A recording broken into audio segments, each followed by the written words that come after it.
seitsme maa ja mere taga jutte on nii palju. Mõnes jutus põnevust ja mõnes jutus nalju.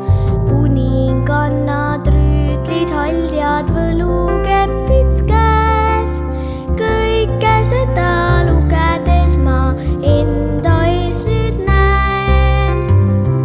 Raamatutes rändan, uudishimu suur.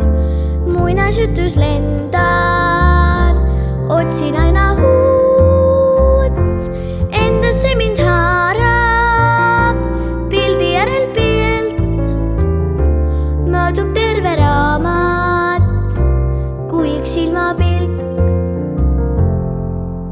Muinasjutu sees on peidus terve suur